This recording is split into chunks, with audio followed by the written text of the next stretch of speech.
Well, good afternoon, everyone. My name's Peter Dawson. I'm the director at the Prison Reform Trust. Welcome to this webinar on a really crucial issue. I'd like to start by just saying that we're very grateful to the Kovitz Family Foundation and the Pursular Foundation for funding this research. And of course, most of all, to the people who participated in it and whose experience it reflects. We are recording the webinar and we'll make it available online after the event. We're going to hear from the three authors of the report, Kimmett Edgar, Mia Harris and Russell Webster, and then from Marc Conway, a colleague at the Prison Reform Trust who is serving an IPP sentence himself. And then we'll move on to a question and answer session. If you want to ask a question, please use the question and answer function on the Teams software to pose your question. You can do this anonymously if you prefer, and there's no need to wait until the end of the presentations to do so. If your question is for a particular panelist, please indicate who you would like to answer it. Mark Day, our Head of Policy and Communications, will read out questions for the panel to answer at the end of the presentations. So our first speaker is Dr. Mia Harris, and Mia will describe the background to the report. Over to you, Mia. Thanks, Peter. So can we have the first slide, please, Alex?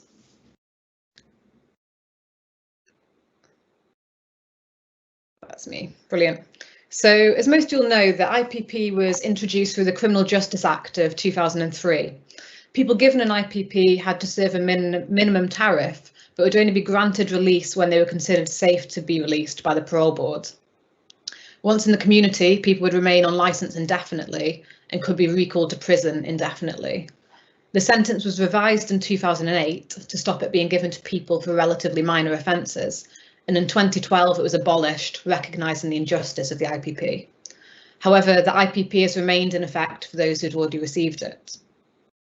So Prison Reform Trust, along with Russell Webster, conducted this research with the ultimate aim of gathering more evidence about how the IPP affects people after their initial release from prison and post-recall.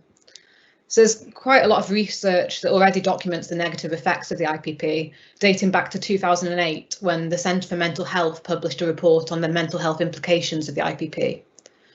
In 2010, Prison Reform Trust worked with Jessica Jacobson and Mike Huff to produce a report that documented how the sentence was being applied and the difficulties that people faced in gaining their release from prison.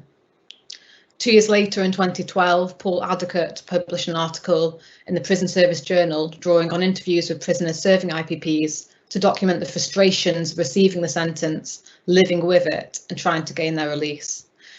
And in the past 2 years, we've seen reports by the Independent Advisory Panel on Deaths in Custody, focusing on self-harm, and the Griffin Society, who focused on women serving IPPs. Harry Annison and Christina Straub worked with the Prison Reform Trust recently to produce a report on how the IPP affects families. So building on all of this really important research, we wanted to look at how people serving IPPs experience life post-prison in the community on licence and what it was like being recalled to prison. So that was our focus and how we were building on past research. In the public domain, people serving IPPs are very rarely heard from or listened to, and we really wanted our research to help amplify their voices. So I think it's really important that we start with a quotation from one of our participants that you can see on the screen. I'll read it out for anyone who can't see it. The only way to try to avoid a recall is by having as little contact with other people as possible. Even ending friendships and contact with all family, as when anyone is willing to take a dislike or gets upset or jealous, they can make any kind of allegation and put you into trouble with probation or police, and all are quick to recall, be the allegation true or false. I'm ready to live on my own and not have any contact with any other humans in the UK. So long as I'm under IPP, I have no life, no freedom, no future. So that's a quotation that obviously inspired the title of our report. Next slide, please, Alex. So in terms of our methods, we obviously spoke to people serving IPPs, as Peter said. We interviewed 28 men who'd been recalled to prison and 3 women. We wanted to learn from them firsthand what it was like being in the community on licence and how they're affected by their recall.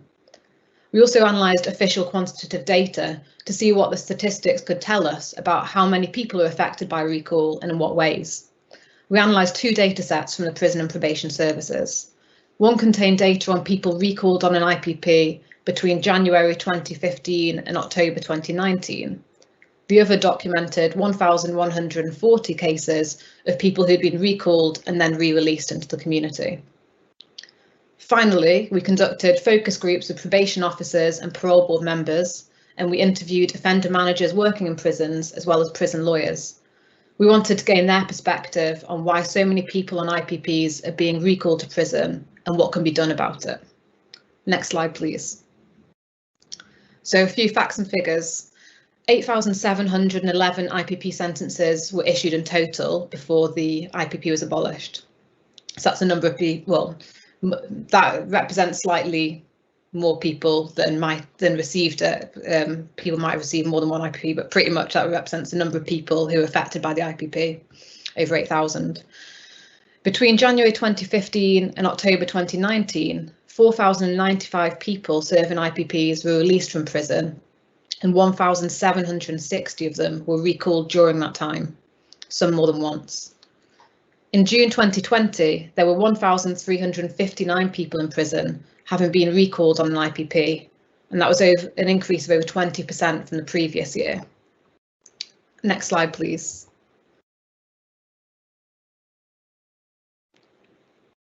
So the chart that we're about to see on the next slide will show the number of people in prison who are there because they've been recalled. And we're going to see that there's been a steady increase in the number of people in prison who've been recalled on an IPP. So effectively, this chart shows that the problem's not going to go away on its own. More and more people are being recalled year on year to prison. Next slide, please. People are liable to be recalled if probation believe that their risk of reoffending is too great to manage in the community. And this chart shows the main reasons that probation recorded for recalling people on an IPP between January 2015 and October 2019. So if we read from the bottom of the chart upwards, we can see that the main reasons were non-compliance, quite a vague term which can mean breaking licence conditions or more general concerns about behaviour, followed by further offences or charges, failure to reside at an agreed location, failure to keep in touch with probation, drug misuse, concerns about relationships and alcohol misuse. So this data shows that less than half of people who are recalled are facing charges for new offences. And then I'll pass you on to Dr. Kimmett Edgar, who'll draw on our interviews with recalled IPP prisoners to explain in more detail some of the reasons why people are being recalled in such high numbers.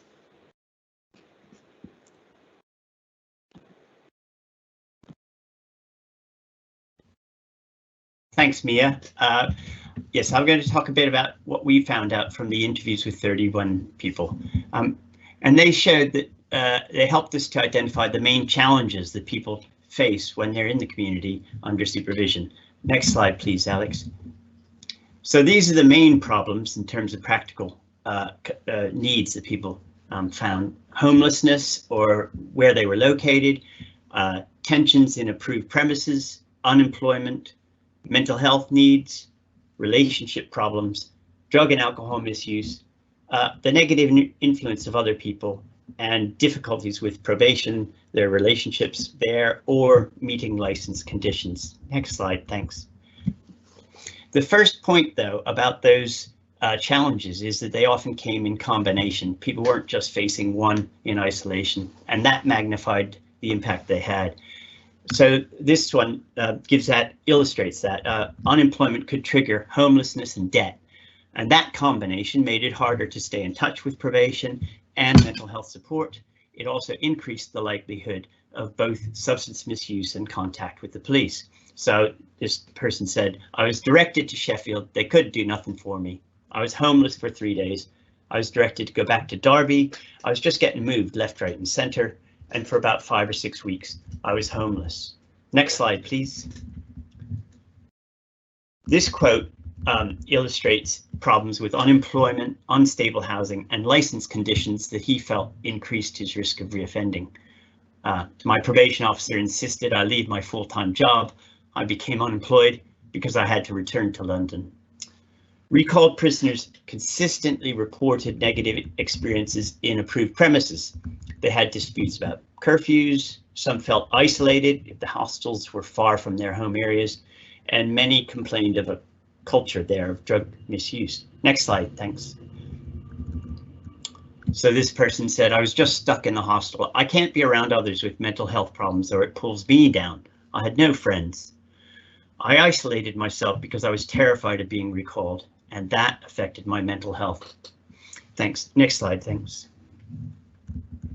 People described relationships that had a negative influence, and many slipped back into drugs misuse.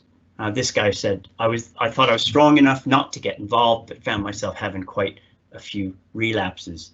But under difficult relationships, we also had many people tell us that they isolated themselves from family and friends out of fear of recall, as the quote that Mia read out expressed. Next slide, Alex, thanks. Many of the recalled prisoners we interviewed reported that their needs, what they needed in terms of support, was seen by their probation officer as evidence of an increased risk of reoffending. One said, it's disgusting to recall somebody who's mentally unwell and is asking for help. I wish I'd just suffered in silence. They could have gotten in touch with mental health services. They just put me back in prison, unquote. Some suggested that the fear of being open about problems affected their relationships with their probation officer. This one said, I didn't want help from the system.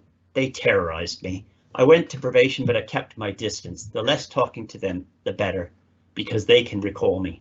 Next slide, please. The interviews also suggested that some mental health needs arose because of the IPP sentence and the uncertainty it caused. So we identified three themes there. One was severe anxiety about recall. The second was a self-imposed self-isolation, which we've seen already. And the third was hopelessness, feeling trapped in a cycle of imprisonment, brief time in the community, and back to prison. So to sum up, we found that unstable housing, unemployment, mental health needs, debt, and social isolation made it more likely that people would be recalled. And that raises 2 points. The obvious question is, how could a return to prison help to resolve those problems? But the other thing, the second point, is a practical thing the government could do to reduce the use of recall is to make a concerted effort to provide people with the support they need to succeed. Thanks. I'll now turn over to Russell Webster, who will discuss the feedback from probation officers and parole board members. Russell. Thanks very much, Kimmett. Good afternoon, everyone. Alex, if you'd stick the first slide on. Thank you. So as Mia said at the start, we tried to get a range of views, although the centerpiece of this research study was to hear the voices of people who themselves are on IPP, whose voices are rarely heard. We also wanted to hear the experiences of other people, the professionals in the system. We conducted a focus group with a group of probation officers who were slightly kind of untypical because they mainly worked with people on IPP and had the kind of time and resources to invest in that work. We've heard already from other people that one of the big problems was that many people on IPPs experienced regular changes in probation officers and different kind of attitudes to risk in particular.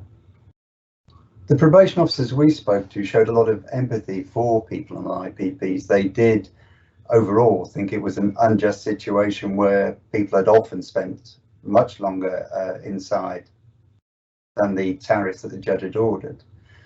However, some of their feelings in terms of making decisions around risk, whether to recall an individual or not, had been affected by the very widely publicised cases of war boys, and in particular Joseph McCann, who, as most people listening to this will know, committed a spree of very serious assaults and murders while on release from IPP. This made the decision around risk very kind of pressurised for probation officers. So on the one hand, they felt they wanted to keep people in the community as long as possible, but they were aware that occasionally things could go badly wrong and they would be accountable. and people spoke about how different probation divisions had different attitudes to risk, how things could be influenced if there had been a serious further offence committed recently by someone in their area, even if that person wasn't an IPP. As always, the situation was kind of quite complex. So on the one hand, probation officers felt that they should recommend a raft of licence conditions to help reassure parole board that someone should be released. But of course, once someone was released with a range of conditions, that also meant that there were lots of different ways they could breach those and be vulnerable to recall.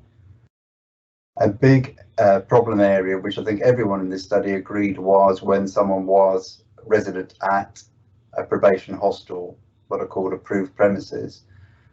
All those hostels have curfew conditions, and lots of people on IPPs are not occasionally breach those. The difficulty for the probation staff there is that they are duty bound to report that someone is missing in action and they don't know where they are. And because someone has that IPP badge banded on them, inevitably someone is, a decision is made that someone should be recalled. When that happens in the week, sometimes a probation officer can look at the details and say, actually, this was no big deal. No, we don't want to return that individual to prison. But typically these things, as for most of us, going out on a Friday or Saturday night, and that someone would be recalled and back in the system before the person that knew them best, their supervising probation officer, could actually say, look, you know, they missed a curfew, it's not the end of the world, let's keep them in the community. Another issue that came out is that some people on IPPs had quite long-standing complex needs, often made worse by many years in prison and the frustrations and anger at serving so much longer than their sentence. And probation officers, especially in recent years, have found it quite difficult to organise, you know, proper ongoing support to meet the needs of people in this situation. We certainly heard of occasions where people had invested a lot of time and got a very good package of support in place, only for the place at the probation hostel to then not come up and someone have be released to a different hostel 50 miles away, where they had no support, and the support package that had been put in place was no longer able to happen. Another issue that probation officers were concerned about was that once someone was recalled, it wasn't really clear to anyone what the roadmap was for re-release. I guess I think about all these situations in the criminal justice system as kind of as stories, as personal stories and narratives. So to start off with, someone says, oh right, this person has committed an offence, it's quite a serious offence, but it seems to be due to whatever, a drug and alcohol problem, anger management, etc. So the narrative is we find help for this person around those issues, then they're safe to be released. But that narrative breaks down when that happens, someone's released and then they're recalled. What does the system do then? And there's a lot of confusion. Extremely difficult for people on IPPs who are recalled then to know what to do next, and obviously feeling devastated by being back in prison.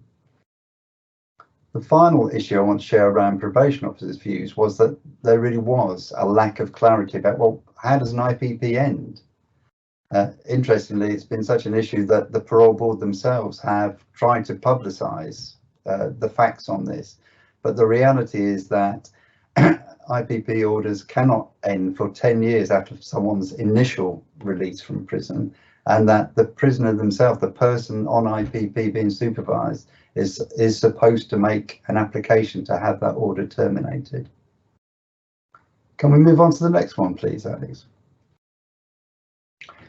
We also had a really interesting and lengthy conversation with a bunch of parole board members, the people that sit on parole boards and make decisions whether to release or not. And that length of license was a big issue for those parole board members. Normally, someone on a determinate sentence is going to be on license for a reasonably short period of time. But parole board members knew that anyone on IPP would be on license for up to 10 years. And certainly for the full 10 years if it was the first time they were released. And for people that had a big range of problems, they fretted, they worried to say, well, I can see that someone with a lot of support, you know, would be able to manage a period on parole, but can they manage 10 years? And really, the problem was caused by the sentence itself, but it was something that parole board members struggled with. They certainly found that there was a lack of helping resources around mental health, drug and alcohol treatment in particular. Like probation officers, they were aware of the fact that the more conditions on license there were, the more supervision, then the easier it was to breach a condition and therefore be recalled. And certainly the group we spoke to felt that overall too many decisions and too many recall decisions were made for issues of relatively minor non-compliance. So people who had already served many years longer than they would have been expected to were actually recalled again, having done something that, had they not been on supervision for IPP, had they perhaps not been resident at a probation hostel, wasn't illegal in any way or wasn't a further offence. And generally, they call for more transparency around all sorts of parole decisions, but including recall. And we've seen from recent government announcements and the work of the parole board under the leadership of Martin Jones that that's an issue that is changing slowly. Next slide, please, Alex. So where do we go from here? You'll see there's quite a range of detailed recommendations in the report, but the four recommendations we want to share with you today is a feeling that although the sentence is indeterminate and until the government does something about that, people are still stuck with a long period of licence, there really should be a fixed date on which that liability to recall ends. And that people shouldn't have, especially many people we know from the data who would have only received 2 or 3 years sentence, that they shouldn't be on licence for the rest of their life. We feel that the period of having to wait 10 years before you can even apply to have consideration given to whether your licence should be terminated should be reduced to a 5-year period. If you think of someone that had a tariff for perhaps 5 years, many of those people have served 10 years inside. Even a minimum of a 5-year period on licence means they've effectively served a sentence of 15 years, much longer than the court intended. And perhaps the key in this issue in which people get caught up in catch-22s in recalled, even though the professionals doing the recall don't necessarily consider that individual to be a major risk, we think that really the criteria around those recall decisions should be tightened considerably. So people should only be recalled if there's an imminent risk of that person committing an offence that's likely to cause serious harm, and that risk can't be managed in the community, and that where people breach licence conditions, yes, perhaps there should be sanctions, but it shouldn't be that ultimate sanction of dragging someone back to prison and really putting them in that state of hopelessness that I think most of us would experience in those conditions. Our final recommendation is that everyone that is recalled should be entitled to an annual review of their continued detention. Again, most people have served many years past their original tariff, and it seems really unjust for them to be waiting for the system to crank around again. And obviously COVID will make the situation worse at the moment for their re-release to be reconsidered. Thank you for listening. It's my pleasure now to introduce our next speaker, Marc Conway, who is the Prisoner Engagement Coordinator at the Prison Reform Trust and has his own experiences of being on licence. Over to you, Marc. Thank you, Russell. So I'm going to be speaking from a personal experience today. I was sentenced to 5 years, 5 months IPP, and I served 8 years of that prison sentence, and I feel that I'm one of the lucky ones, as we've previously heard. But even though I'm in the community, I very much still see myself as serving the IPP sentence because of the restrictive nature and sometimes overbearing licence conditions that I'm subjected to. But before I speak about my time on licence, it's important to understand that the psychological impact that being on such a restrictive license period can have upon someone starts way before they're even into the community. You know, we've heard before the quote of walking on eggshells, but for me that example goes much deeper. I think a fairer example would be walking on eggshells that are laid out in a minefield. And the reason why I say that is because whilst in custody, one perceived wrong move can set a person back in their progression many years. And we see that on a regular basis. This constant reminder plays havoc on a person's emotional well-being. You know, you cannot show yourself to be too happy, because then it looks like you're not taking responsibility for the crimes that you've committed. If you show yourself to be too emotionally sad or a little bit unstable, then you're deemed to not be handling the sentence or handling the situation in an appropriate manner. All this plays takes massive impact and massive time and energy out of someone who's just trying to get through their sentence the best that they can. My probation officer, lucky I've got a brilliant relationship with her, always said to me, I need to evidence change. So that's always on your mind. So if you go stagnated through your sentence, where has the evidence of change been? It's very difficult, and that plays on your mind. So some people play up on purpose just to then pull back and fall into line so they can evidence that.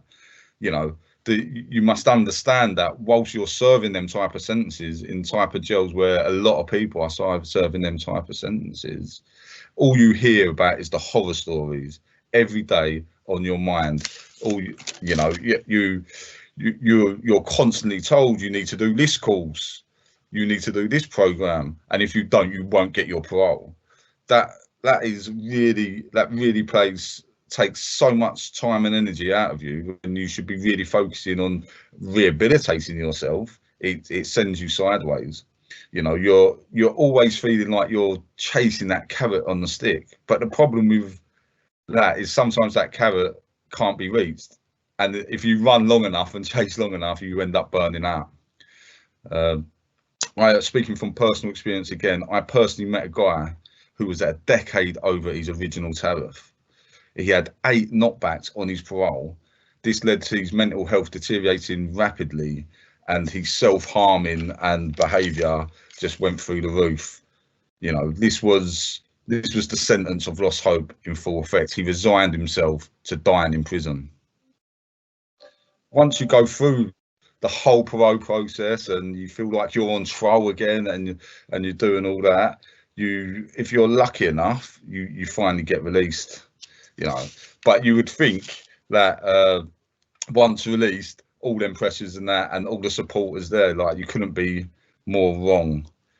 You not only are you under this strict regime and strict license conditions, you've got to face life and all the problems that life throw up as well. You know, paying bills, holding down a job, maybe deaths in families, relationship problems, all this kind of stuff. And if you don't handle these appropriately, or you lose your job or something like that, you could be deemed a risk and you can be recalled. I always ask myself is that why, with a sentence that is so hard to get out of, is so easy to be put back into, you know, and I truly believe that there's a breakdown in the system somewhere where it should be a lot easier to be released from a sentence with all the support and a lot harder to be put back into jail. One wrong move, as we've heard, one unproven allegation, any behaviour that is deemed not acceptable or associated with your past life could reduce with you being recalled. Now, this literally I personally met a friend that I've known for many years outside the probation office when I was going to my appointment, and I did not stop to talk to him.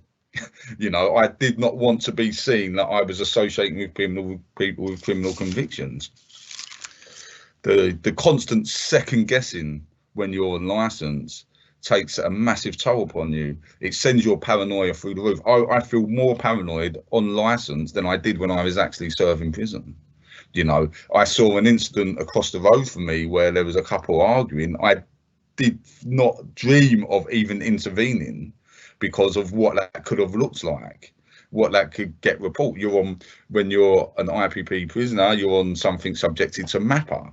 Now, if it gets fed back to your MAPA board that you've been involved in an incident that was aggressive or anything like that, that could be a cause for recall. At the time when I should feel most free, I feel nothing but restrictions, and the fact that I'm forever being watched. You know, the impact that this has upon my family. I have family that doesn't live in London where I'm from, and they live quite far away. When they have family get-togethers, I can't go because that means I need to stay at an address that's not approved. Even with work, when I want to go into a prison or do anything with my work, I have to run it past my probation officer first. I'm always second guessing my move. Now, when we talk about IPP license conditions, I totally agree. I can't go on family holidays, for example, because I'm not able to leave the country. So all through your sentence, it's put to you that family contact is vital for you to be rehabilitated and for you to turn your life on crime. And then once you're released, you're told that no, you can't hang around with that family member, or you can't go and spend time with that family member, or you can't share family holidays. It's such a massive pressure. Now, I'm one of the lucky ones that I didn't serve so long over my tariff, like I've previously stated. I'm in a secure job with a brilliant organisation, and I have a good support network. But if I didn't have all that, would that mean that I was more of a risk to commit crime and then to be recalled back to prison just because the services are not there to support me? You are forever ever walking on eggshells. Like I said, that's laid out in a minefield. So moving forward, what's the answer for me? Well, the answer is I carry on doing what I'm doing. You know, I feel like I managed to navigate myself through a system that strips your identity, and then a sentence that maybe not by design, but is dehumanizing. And if you want to feel like you're a productive member of society, then you should be treated. If we look at the label of what IPP stands for, in prison for public protection, just because I am serving a sentence like that, does that make me more dangerous than someone else who hasn't got an IPP? When you get out and if you want contact with children, automatically social services need to get involved and go around, and what is a very unstable time for children that they've had their parent away from them for so long, then they need all this kind of intrusion and stuff like that. You're always second guessing where to go, what to do, who to speak to.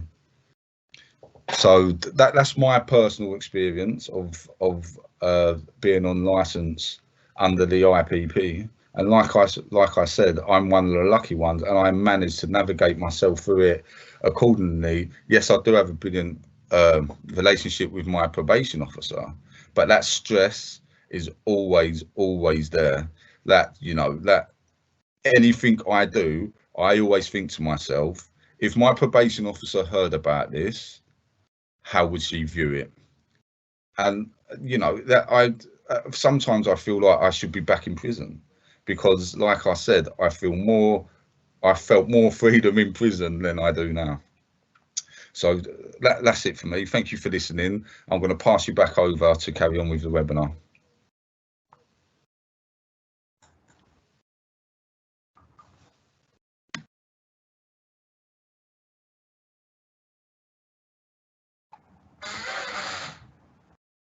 Okay, I think it's my turn to speak. Thank you very much to all our panel members for your presentations. We're now going to start the question and answer session. And I hope all of our attendees can see that we already have a number of questions posted in the Q&A. Thank you very much for those. There are 15 already, I can see. So we already have a lot. Apologies in advance if we don't get to answer all of your questions, but they are all greatly appreciated. So I'm going to do this relatively straightforwardly and just start from the top. So our first question, a simple one to start with, and to Alex, I think would be the best person. Will the slides be available after the webinar? Yes, they will. Yeah, I can make sure that all attendees receive a copy of the the slides. Fantastic. Moving on to our next question. This is an anonymous question, and it is as follows. A hostel put me under extreme pressure to move out of the hostel in April last year during the height of the first lockdown. It feels like during the sentence and a recall, all agencies were happy to accept responsibility, although when it came to seeking help to stay on the right path, no one was willing to help. Am I on my own in feeling that, or did your research make links to my feelings? Perhaps if I could ask Kimmett to answer that question. Thanks, Mark. Thank you very much for your question too. Well, a few of the people told us that they had brilliant relationships with their probation officers, and they talked about those probation officers, as it were, going the extra mile. That was a few of the people. And sometimes their recall came when that probation officer wasn't actually on duty and couldn't actually help them out. But many people told us situations like the one you've related, where they were desperate to get help and it just wasn't forthcoming. And that was, as I said in my part of the presentation, that was across the board, whether it be housing or financial problems. A lot of people were struggling at that time with not getting universal credit in the time they needed it, or finding jobs. So yes, that your experience was widely, just absolutely confirmed by the people we spoke to. And thanks again for your question. I don't know if my colleagues would want to add to that, but that's yeah, an initial response. Thanks. Thanks, Kimmett. We've got a lot of questions to go through, so I think we'll move on. The next question, another anonymous post. It's as follows. If the IPP sentence was abolished and inhumane, why, once released from initial sentence, does the IPP 99-year license apply? Isn't it illegal to use an IPP tariff against the new offence? Perhaps if I could ask Russell to respond to that. I can certainly try, Mark. Yes, my understanding, and I'm sure Alex will jump in if I've got it wrong, is that the license runs, the IPP license runs from someone's first release. So at the moment, although probation services will sometimes discontinue supervision after 5 years, you're still subject to that license for a minimum of 10 years, and it's only after 10 years that you may apply to have that terminated. So were you to be released and commit a further offence and then go back in and re-release, actually the further offence would just have the normal license conditions, whatever that was for, but you would still be subject to that IPP until the 10 years from your first release has expired. Needless to say, I'm not saying that should be the system, but I'm just explaining it as I understand it. I suppose the other thing to say is certainly we asked the parole board in the course of this study, had anyone's IPP license been terminated, and certainly within a few months ago, no one's ever has been. Thanks very much, Russell. Moving on to the next question, and this is from Dave Irwin, who is from Stand Against Violence, and his question is, when the IPP sentence was abolished in 2012, 9 years ago, how is it possible that so many are still in prison on IPP sentences? What can someone like me, like myself, with something of a platform do to help get these prisoners a release date? And could I ask Peter to respond to that, please? Thanks, Mark. Well, it's a really good question. It is shocking. One of the slides it's not a slide, one of the charts in the report shows how the number of people being released has gone up in recent years, though it started to dip again. But there are still not far short of 2,000 people who've never been released. In terms of what you can do, Dave, I mean, I think having a platform and using it is absolutely crucial. It's just critical that the politicians who ultimately have the future of the IPP in their gift know that this problem isn't going away and that they understand the depth of the suffering that it causes. There's always a temptation in government to concentrate on the positives, and so the Ministry of Justice is entitled to say that the release rate has gone up. But what we've tried to do with this report, both in the numbers that it's showing, but also in the personal accounts that it relates, is that the problem isn't getting better, and there is a likelihood that it will get worse as recall rates climb if nothing is done about it. So continuing to talk about it, continuing to tell the personal stories. If you've got a constituency MP, to get them interested in it, that's what we need to do. There are practical measures, the report describes some of them, which could be done, which would make a difference. But the first thing is that Parliament needs to understand, needs to feel that it's a problem still to be solved. So we have to keep talking about it. Thanks very much for that, Peter.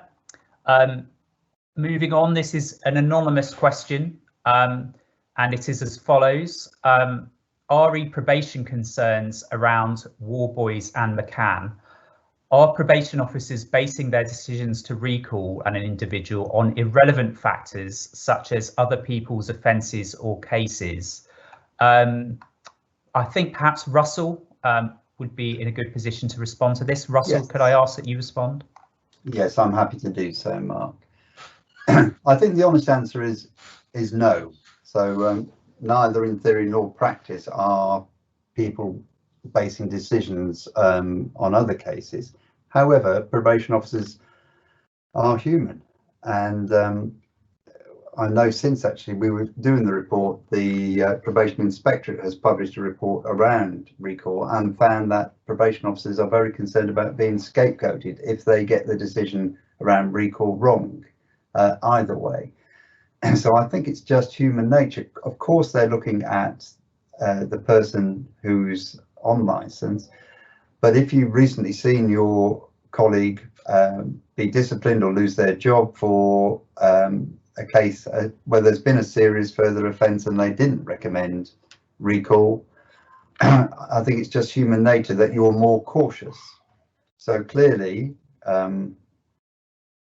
you'd expect people to try and do the same, but it's an inexact, it's a human kind of service, and assessing risk is kind of tricky. And one of the things that certainly came out from our research is that different people and different cultures, different professional cultures, have different views on that. And if I might do, Mark, I'm going to cheat and answer the next question as well, because they kind of go together.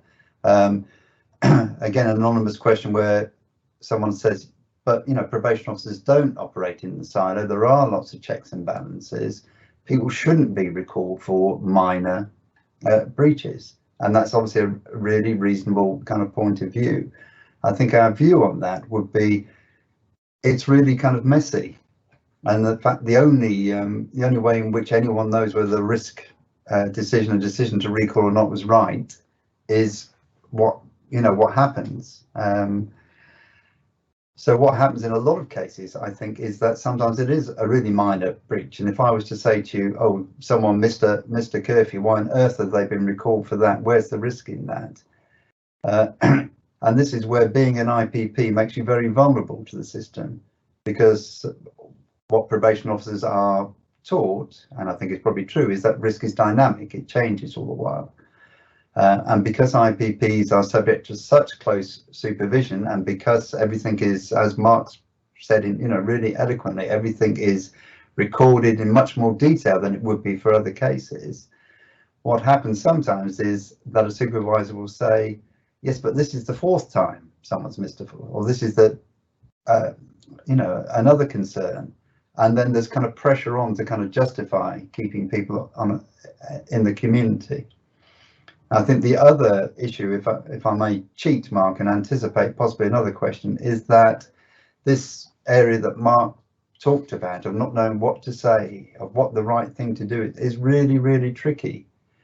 If I'm an IPP and released, if I've got a previous history of drug use or having mental health problems, and I'm worried that I'm tempted again, I've started using drugs again, my mental health isn't as good as it might be, quite possibly down to the pressures of being on an IPP and being made to feel paranoid all the while, it's really difficult to know whether, if I disclose that, if I'm open with my probation officer, is that a really positive sign that I'm concerned and I'm being responsible, or is that a risk factor?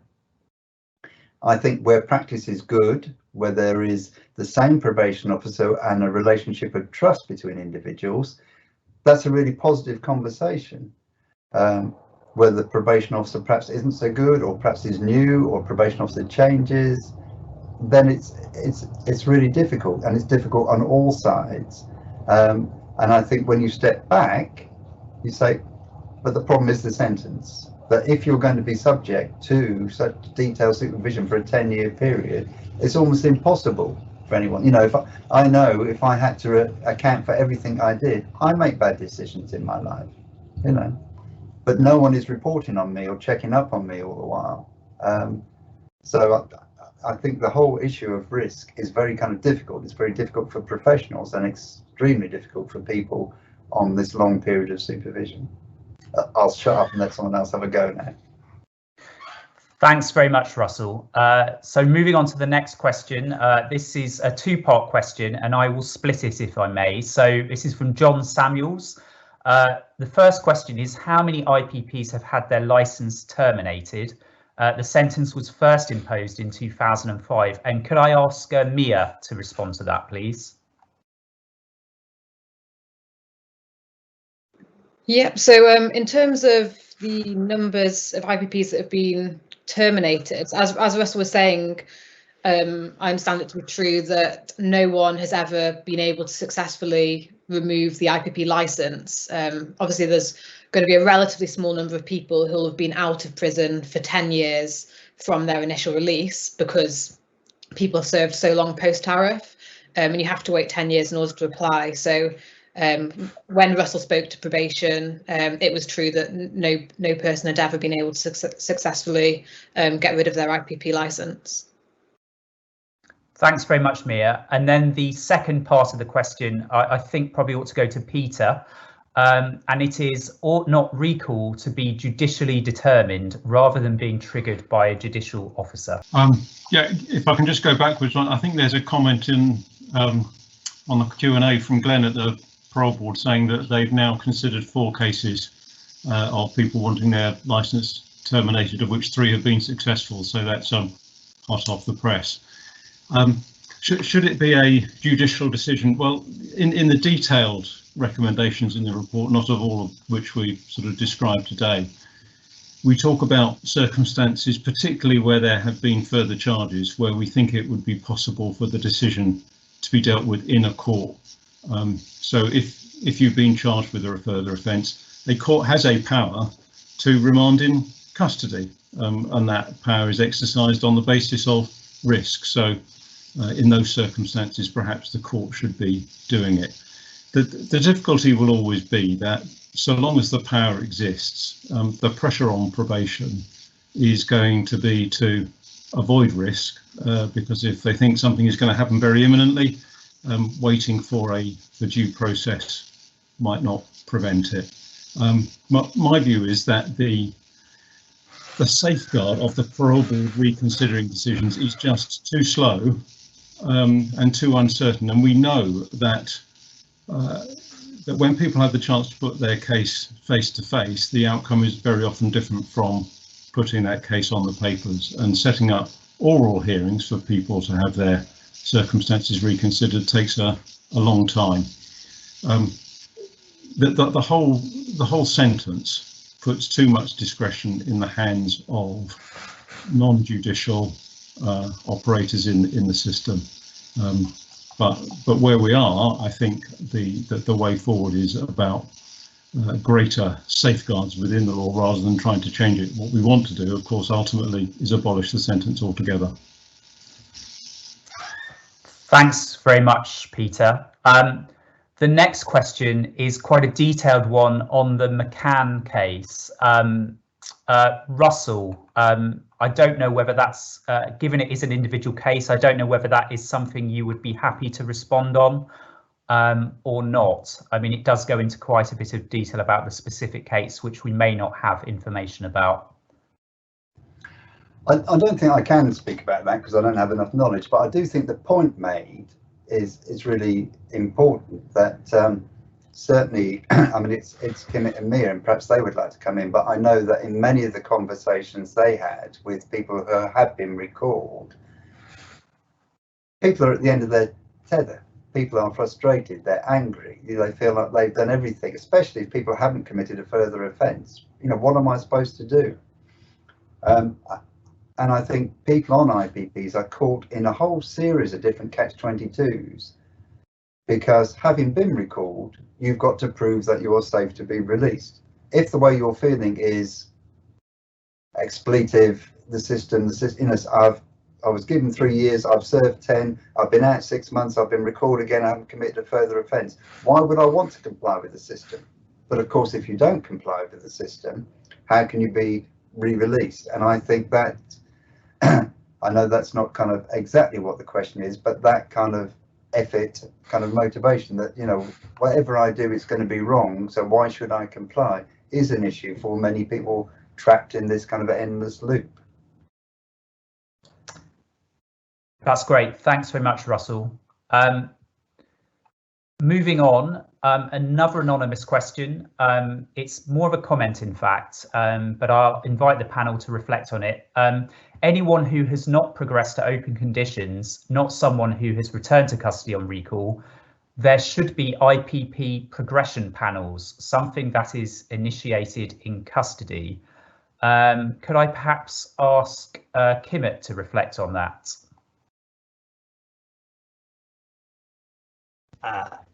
Oops. Thanks, Mark.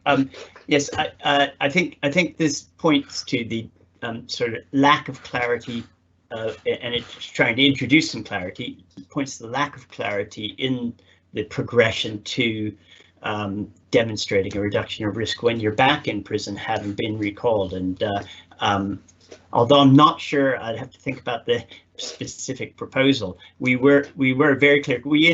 We not only interviewed people about their experience in the community, but we interviewed their experience back in prison, and it was very widespread, a sense of not really having any clear message from prison and probation what they had to do to gain re-release. And some were, to take an example, some were advised to go on courses and then told those courses weren't relevant to them, and that sort of thing. So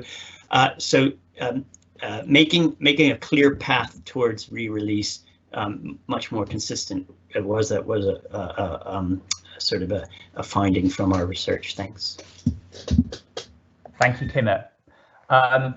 This is a question from Harry Annison, who we know well at Prison Reform Trust. He was the author of a research report previous to this one, looking at the families of people on IPP sentences. And this is Harry's question. Thanks for this excellent summary of an important report. Can I invite you to say more about who owns recall, i.e. the policy ownership? It seems that it falls between different stools, and certainly from the recall prisoner perspective and their family, there seems to be little clarity about who is in charge and who to contact. Could I ask Mark to respond to that?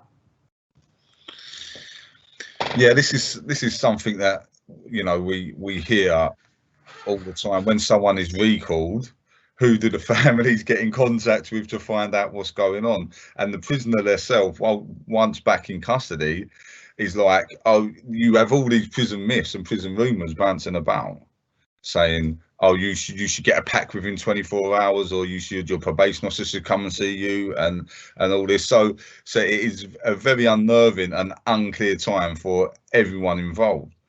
But it is down to the person who recalled you, first of all, to prepare the pack, and then to put you over to the parole board to release you. Once recalled on an IPP, you can only be released by the parole board. So once your offending manager and your offending supervisor inside prison have done their bit and got you the paperwork, you then get put over to the parole board, and then it's in their hands. And as we have seen, some people have been recalled for no further offences and served 2 to 3 years before they've even got back in front of a parole board again. So it's an equivalent of a 4 to 6 prison sentence. So the ownership would be on the states like HMPPS and then over to the parole board. I hope that answers your question. Thanks very much, Mark. The next question we actually have touched upon before. It is, do you think it's right for probation officers to make recall decisions? Shouldn't such decisions be made by a judicial body? Peter, I think you responded on this before, but is there anything you'd want to add on this question? I'm not sure I responded terribly clearly, but so I probably shouldn't add anything to it. I think that it's because of the immediacy of some recall decisions, then we're always going to need a rapid review. The parole board is a quasi-judicial body, a whole different set of issues about whether it's sufficiently independent and sufficiently protected, but we probably shouldn't go there today. Thanks very much, Peter. The next question is more of a comment, but I will highlight it because it is an excellent resource. It's the website Ungrip, and indeed the group Ungrip, which has published a number of really good resources on IPPs, and I can recommend anyone interested visiting it. The website is www.ungrip, that's ungrip.com. Please do take a chance to go and look at the website and the materials there. Moving on, this is again not a question, but I'll read it out. Just want to say that listening to Mark is like hearing someone telling me the thoughts that are in my own head. Great to hear Mark articulate IPP so real and so well. Mark, I don't know if you'd like to respond to that. Yeah, it's thank you for that comment. It's your personal lived experience, you know, and it is very, very real. It's not, for me personally, it's not a research pack in a report. It's not, you know, it's real life, and it's this is why this report is so important, and the authors have done a brilliant job on it. But thank you for that comment. Yeah. Thanks, Mark. There is a comment here from Glenn from the parole board, and it's a clarification actually, so thanks for this, Glenn. He says that since Russell spoke to the parole board, there have been 4 applications for termination of licence and 3 have been agreed. And this is another question, Mark, for you, from Jen Grant, and it says, I found Mark's account very moving and helpful. I am wondering what made the relationship with his probation officer good. I get asked this question all the time, so I should be able to answer it good. So for me, first and foremost, I served a lot of my time at HMP Grendon, which is a therapeutic community, and my relationship with my probation officer was encouraged by the establishment. So I've had my probation officer for over 4 or 5 years now, so that makes a massive difference because they can see your progress. She was invited in to actually come into the prison, sit on my sentence plan boards and stuff like that, but once in the community she treats me like an adult, you know, and the license conditions can be very kid-like, like you're back at school, like your parents are telling you what to do and what not to do, and if you do something wrong there's going to be punishment for it, and my probation officer treats me like an adult and says, you know what's wrong and right, you know what's expected and not expected. I'm going to let you live your life. I'm going to let you do what you want to do in that sense. But if you do something that is is not expected, then you will feel the full force of me. And I think that's a brilliant approach to go, because probation officers are not teachers. They're not. It's that very open dialogue kind of way of dealing with things. It's a two-way conversation between me and her all the time. When there's something wrong, she sees I'm a bit down, she asks me what's going on for me. She takes away that didactic way of looking after me, of standing at, like a teacher standing at the front of the classroom saying, you must do this, you must do that. Thank you, Mark, for that. Our next question is an anonymous question, and it is as follows. The injustice and breach of human rights of IPPs are well known and highlighted to no avail. This report is great, but how can we bring about change when successive governments appear not to care? Peter, could I ask you to respond to that, please? It's exactly the right question. I'm afraid it's a really hard question to answer. The obvious thing to say is that you've just got to keep on keeping on. We mustn't let people forget about this issue or those who are affected by it. I'm really pleased that Mark highlighted what UNGRIP are doing. We need lots of voices, and we need to get to all of those people that you mentioned. I guess the only thing I would say is that although there is so much left to do, there have been two bits of legislation, one in 2008 and then one in 2012, which did undo the original IPP, first to sort of mitigate its impacts and then to abolish it. We're probably left now with the hardest thing, which is that after that, Parliament may think it's done the job and it hasn't, and we need to work retrospectively with people still affected. But you know, if there were a simple answer to this question, then we'd be there, we'd have done it. There isn't. It is persistence and determination, I'm afraid. Thanks, Peter. Our next question is from Jay, and Jay says, in your experience, what kind of numbers of those given the IPP sentence do not want to speak out, e.g. to the media, to politicians, to human rights lawyers? That applies to both those in prison and on licence. And do you think this ultimately benefits the government as opposition is effectively muzzled? Mark, would you be willing to respond to that? Yeah, this is something that I have personal experience of, especially with my work at PRT. Sometimes media work comes up, everything needs to be run through my supervisor manager. If it's not, and I publicly go out and speak, especially about the IPP sentence, I could be recalled back to prison. So does it? But you have to ask yourself that anytime you hear anything about people released on IPP, it's always the horror stories or the ones that have failed that you hear in the public. And would that benefit the government or MOJ? It's very difficult to say, because I would not like to think that they would like people to come out and fail. They would want the people to come out and do really well.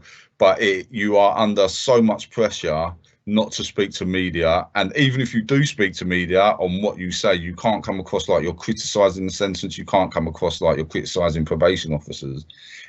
Any of this can add up to a recall back to prison. So it's a very difficult situation to navigate, but I would feel that if there wasn't that restriction on people's licence conditions, you would hear a lot more from people serving IPP sentences. Thanks for that, Mark. And just to warn you, Mark, there's a string of questions coming up which are for you. So apologies if your voice is getting hoarse. But the next question I'll direct to Peter, and it is this: how realistic is it that the government takes the recommendations on board and acts on them? Yeah, well, I'm glad Mark's getting some questions. I've got really difficult ones. We're in a difficult place. We've got a government that was elected quite recently with a large majority and a very punitive platform on criminal justice, not specific to the IPP, but around sentencing generally. So we have to be realistic and say that the politics at the moment are even more difficult than they have been really for the 2 decades that the IPP has existed. But I don't think that means it's hopeless. We deliberately make a range of recommendations from complete abolition, which we believe in and we think needs to happen. But candidly, do I think that there is a moment during this Parliament that that's likely to be considered? The answer would be no. We do think that it's worth pursuing the idea of reducing the qualifying period for termination of the licence. Is far short of what we would like, but we think there is potential there to get agreement to do that, and we think it would be significant in providing hope and bringing forward the moment at which people serving the IPP sentence really could start to put it behind them. As always, there are changes in operational practice which don't have the same political weight, and one of the things that we will be saying to the government is that on release of people from prison, first release, there has been progress, not enough, but there has been progress. And I think it's fair to say that some of that progress came from a very dedicated effort within the prison and probation services. If they could give that same dedicated effort to the issue of recall and see that people being recalled is a failure, not a success, then it's not unreasonable to think that you could impact on the recall rate. And that's in the gift of the people who run the services day to day and with whom we have good and productive relations. So we won't get everything we're asking for, but I'm not pessimistic about all of it. Thank you, Peter. Now, Mark, you have been warned. We have a number of questions coming up for you. So the first one is, do you feel like complex risk management plans suggested by Parole, even if they are implemented and intended to help, can sometimes actually be detrimental in terms of complicating licence conditions?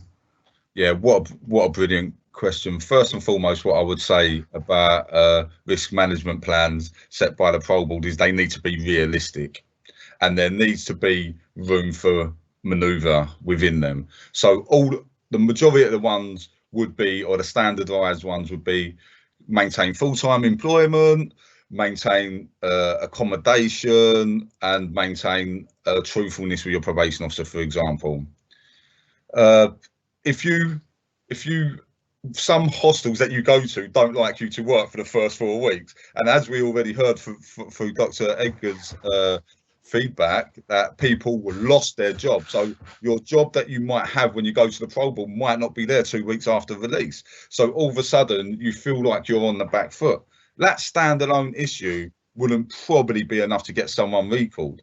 But then if you take in account that you're only in a hostel for 12 weeks, and after that 12-week period, you have to provide rent for your own accommodation, but you've lost your job, you are made homeless. So now it starts to build up, and it starts to become a little bit problematic, especially if money management and housing was linked to your offending behaviour.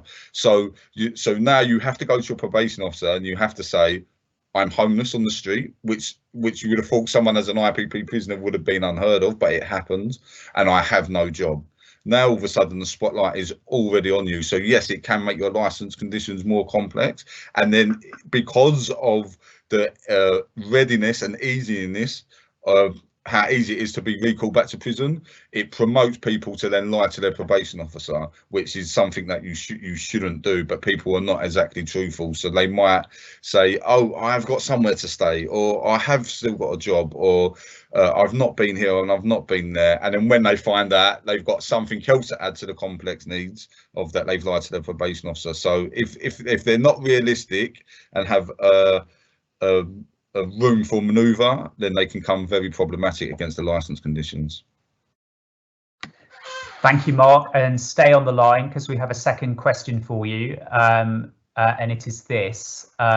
Listening to you speak was so enlightening, as was the entire webinar. I've spoken to and read about the impact of on family members, particularly regarding the weight felt by family members during a parole hearing and worries about jeopardising the results. Without trying to intrude, how did parole hearings affect your loved ones? Everything you've just said there, Harry, is spot on. My mum wanted and my family wanted to make representation, especially because I was trying to reside with family members once released, and they was so nervous about what to say because they didn't want to jeopardize my chances of being released. The only thing my family heard about the IPP prison sentence was they done what everyone else does, and that's go online and read about it. You know, and that is completely the wrong thing to do because they were so worried. You know, they thought I was going to be in jail for the next 20 years and that. But when it comes to the parole board and my resettlement plan and stuff like that, not only was I walking on eggshells, they was also walking on eggshells too, and constantly in fear of saying the wrong thing or doing the wrong thing to my probation officer and to the parole board, which could jeopardise me being released. And I believe that this is such an unfair process to be taken upon family members who are also, my family was also victims of my crime indirectly. My family are indirect victims of my IPP sentence. So to put them through such a rigid and quite distressing at times scenario, it was, I believe, was truly unfair and something that really needs to be looked at. Thanks very much. This is a final question, Mark, and then we'll try and give you a rest. And it's from Paul West, and it says, Mark, this is the third time I have heard you speak, and as always, your input was powerful and compelling. Almost 2.5 years ago, you came to Worcestershire to speak at an IPP conference only a few days after your release on parole. How is it that 2.5 years later, the situation in relation to IPP prisoners seems, if anything, worse? And the question has just disappeared from my screen, but I think the final point was, well, I think you have enough to respond to there, so Mark, perhaps you'd like to. Yeah, I remember that conference in Worcester very fondly, and Mark Day, my colleague, was actually with me on that day too, along with Ryan. So my personal view on this question isn't founded on any research or anything like that. So don't take it, but it's just my personal view. But I feel the problem we have with high numbers of recalls and why the situation is a lot worse now is because of the torment and trauma that people are going through before release whilst in custody, like serving IPP sentences. I spoke to you earlier about people that I personally come across, and it's like a merry-go-round. Now we're getting to the point where people are receiving knockback, jumping through hoops, and this is having a massive detrimental impact upon their mental health. And the services are just not there for when they are released. And this will definitely contribute to someone's behaviour and the way that they handle it, and already have not a lot of trust in a system that they distrust and feel like they've been wrongly treated by. So this may be one of the contributing factors to why the situation with the IPP is even worse, because the biggest issue, as you've heard previously, with IPP at this moment in time are recalls.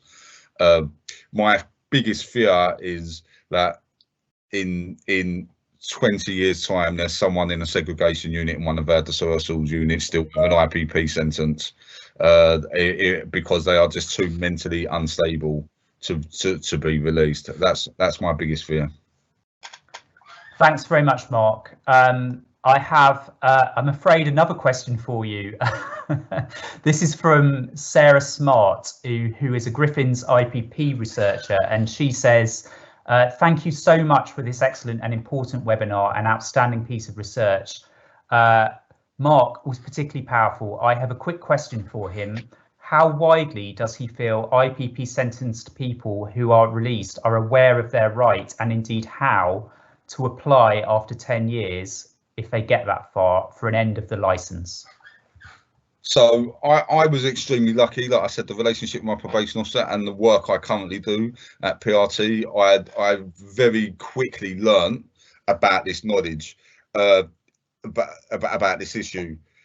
The people inside prison, there's so many prison myths floating about and that you just don't know what to believe and stuff like that. But I have met so many people that generally thought that the only time they would come off an IPP license is when they die or after 99 years, and it is not widely known or recognised that after 10 years you may apply to have this removed from your conditions. So a lot more work needs to be done, and all what needs to be done is it just needs to be put in your parole dossier. I mean, it's as simple as that. It's your parole dossier holds so much information about your sentence and what's required and what's this and what's that, but I don't ever remember it saying after 10 years I can apply for my license to be taken off. It's such a simple thing, so that, you know, you have to give people hope. You have, if someone thinks they're on license for the rest of their life, you know, what does that say to someone's behaviour and the way that they go? Because clearly IPP recalls are through the roof, so it's definitely not acting as a deterrent, right? So you need to give people hope. You need to give someone something to work towards, and I believe that's it. However unfair I think it is. Thanks very much, Mark. Now this is a question from Bishop Rachel Troick, the Bishop to Prisons, and it is as follows. Thank you for such an informative webinar. It would be helpful to know with whom this research is being shared and whether you are being given time with the Lord Chancellor and Prisons Minister. Peter, could I ask you to respond to that, please? Sure. Hello, Rachel. Well, yeah, we will share it with all the key officials in the ministry and follow up with them, but I'm absolutely delighted to say that the Lord Chancellor has agreed to meet us on the back of this research. I mean, for reasons that I think probably everyone will understand, it's been very difficult indeed to get time with ministers over the last 12 months. They've had other things on their mind, and this is the first specific meeting that we've had with the Lord Chancellor on any issue other than more general things around the pandemic in 12 months. So you know, it wouldn't be sensible to imagine that one meeting produces definite outcomes, but it's a really important signal that he understands the importance of the issue and also understands that we're going with a piece of research that is really credible and really significant. The way ministries work, I think we can probably also conclude that he's had advice that he should meet us about it, which is a really encouraging piece of news, because the people who advise the minister are very often the people who can then make change happen within the ministry. So we will certainly not be letting this drop, and we're very pleased indeed to have secured that meeting. Thank you, Peter. This question, I don't know how easy it will be to answer actually, so I'll let Mark decide. But it is as follows. Do you feel that there is an opportunity to tap into Mark's specific experience, able to avoid recall or bite difficult? It feels that his and many others could be the key to a resource guidance that may help others tread the delicate path between recall and a sustained life in the community. Mark, is there anything you'd like to say in relation to that? I mean, it's quite a difficult question to answer, but what I would say is there is something in that with, you know, we must respect and understand that the lived experience voice and is the professional in this matter, you know, and people that have gone through it surely are the best ones to guide people out of it. And I mean that by, as we see more and more with drug rehabilitation centres, a lot of people that are mentors and help people to get through that are people that have suffered them kind of traumas themselves. So there is definitely something in that. However, it would need system change, and it would need legislative change to certain things and risk predictors to be lowered for people to sustain life in the community without recall. Thank you, Mark. We'll try and give you a rest. So our next question is anonymous, and it is as follows. If you serve a sentence of 4 years or more, your sentence is never spent. So for the rest of your life, you have to disclose your convictions. If you get an IPP sentence with a recommendation that you serve at least 3 years, are you treated as a fixed term 3-year sentence persons would be, i.e. sentence spent after 7 years or 3.5 years if you are a young offender? Mia, could I ask you to respond to that one? Yep, so that's not really my technical expertise, to be honest. So I don't want to give any information that's incorrect. I would presume that that's not the case, and that irrespective of your tariff length, you're always going to have to disclose that because it's a life sentence, effectively. That would be my presumption, but I'll defer to other people who know for sure. Thanks, Mia. Does any other member of the panel have any information on that? Or we can always try and find out. No, let's pass over then in that case. Mark, you've appeared on the screen. Does that mean you have some knowledge on that issue? Oh no, I was going to say that IPP sentence prisoners the sentence is never spent, no matter how long it is, because of the type of crimes that you get for it. It's not so much on sentence length, it's the type of crime that you've committed, and some crimes, no matter how less of a sentence you get, are just never spent. Okay, thank you, Mark. Now we're coming up towards the end of the meeting, so I think we'll only have time for a couple more questions. Apologies to everyone who has posted questions and hasn't been able to get a response. It's purely limits of time that has prevented us from doing that, but I will press on with the last couple of questions. This one is another anonymous question, and it is, what can we do to help get the IPP abolished for good and remove inhumane sentences from these prisoners? Peter. I'm not sure I can add very much. The persistence is everything. Getting the sentence abolished requires primary legislation. So persistence, particularly with the people we elect, is crucial. And there are all sorts of ways of bringing that to bear, but one of the most powerful is that every single MP will have many constituents who are imprisoned. And many MPs will have constituents who are IPP prisoners or serving a sentence in the community, and family members of IPPs. So actually going to your local MP to say there is a real human being affected by this sentence and they're your constituent is incredibly important. Organisations like PRT and many others in the sector will continue to do what we do to highlight the issue and to try and to influence it within government. It's a difficult time. We have a government that places an irrational faith in the power of punishment to change people's behaviour, but we have to make the case on the evidence, and that's why this research is so important. Why that doesn't work. And if you're interested in protecting the public, this isn't a competition about who cares most about protecting the public.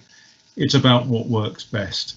And I'm afraid that the IPP sentence should stand to everybody in Parliament as an example of something that doesn't work and should never be repeated and should now be abolished. Thanks, Peter. And I think we are coming towards the end of the meeting now.